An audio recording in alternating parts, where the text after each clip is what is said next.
ನಮಸ್ಕಾರ ಎಲ್ಲರಿಗೂ. ಇವತ್ತಿನ ರೆಸಿಪಿ ಇತ್ತೀಚೆಗೆ ಎಲ್ಲ ಕಡೆ ಟ್ರೆಂಡಿಂಗ್ನಲ್ಲಿರುವಂತಹ ಬನ್ ಮಸ್ಕ ರೆಸಿಪಿ. ಇದು ಬಿಸಿ ಬಿಸಿ ಟೀ ಕಾಫಿಯೊಂದಿಗೆ ತುಂಬ ಚೆನ್ನಾಗಿರುತ್ತೆ ಹಾಗೂ ಮಕ್ಕಳು ತುಂಬ ಇಷ್ಟಪಟ್ಟು ತಿಂತಾರೆ. ಇದನ್ನು ಕಡಿಮೆ ಪದಾರ್ಥಗಳನ್ನು ಉಪಯೋಗಿಸಿಕೊಂಡು ಕ್ವಿಕ್ ಆ್ಯಂಡ್ ಈಸಿಯಾಗಿ ಯಾವ ರೀತಿ ಮಾಡ್ಬೋದು ಅನ್ನೋದನ್ನು ತಿಳಿಸ್ಕೊಡ್ತಾ ಇದ್ದೀನಿ.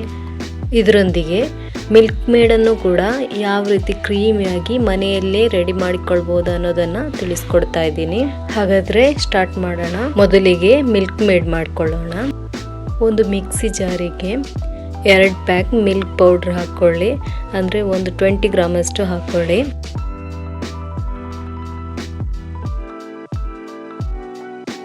ಸಕ್ಕರೆ ಒಂದು 4-5 ಟೇಬಲ್ ಸ್ಪೂನ್, ತುಪ್ಪ 2 ಟೇಬಲ್ ಸ್ಪೂನ್, ನೀರು ಸ್ವಲ್ಪ ಬೆಚ್ಚಗಿರುವ ನೀರು ಹಾಕ್ಕೊಂಡು ಚೆನ್ನಾಗಿ ರುಬ್ಕೊಂಡ್ಬನ್ನಿ. ಇದನ್ನು ನೋಡಿ, ಇವಾಗ ಕ್ರೀಮಿ ಆಗಿರುವಂತಹ ಅಂಗಡಿಯಲ್ಲಿ ಸಿಗುವಂತಹ ಮಿಲ್ಕ್ ಮೇಡ್ ರೆಡಿಯಾಗಿದೆ.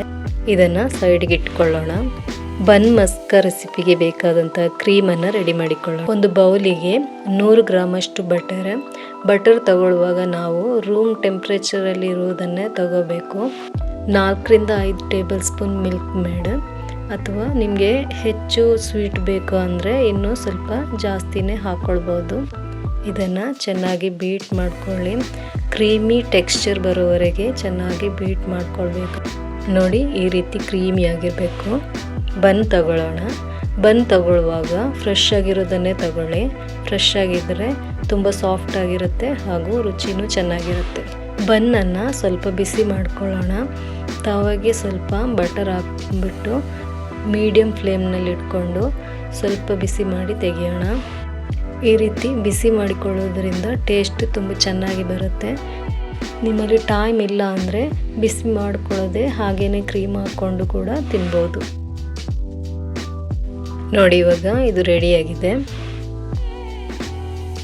ಇವಾಗ ಇದನ್ನು ಕಟ್ ಮಾಡ್ಕೊಳ್ಳೋಣ.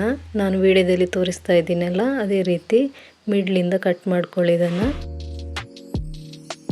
ಇದಕ್ಕೆ ನಾವು ರೆಡಿ ಮಾಡಿಟ್ಕೊಂಡಂತಹ ಕ್ರೀಮನ್ನು ಹಾಕ್ಕೊಳ್ಳೋಣ. ಸ್ವಲ್ಪ ಚೆನ್ನಾಗಿ ಜಾಸ್ತಿನೇ ಹಾಕ್ಕೊಳ್ಳಿ ಹಾಗೂ ಹೊರಗಡೆಯಿಂದ ಕೂಡ ಚೆನ್ನಾಗಿ ಹಾಕ್ಕೊಳ್ಳಿ.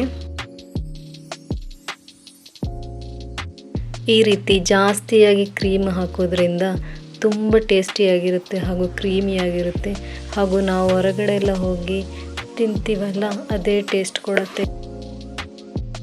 ಇದೇ ರೀತಿ ಎಲ್ಲದಕ್ಕೂ ಹಚ್ಕೊಳ್ಳಿ ಹಾಗೂ ಇದನ್ನು ಬಿಸಿ ಟೀ ಕಾಫಿಯೊಂದಿಗೆ ಸರ್ವ್ ಮಾಡಿ.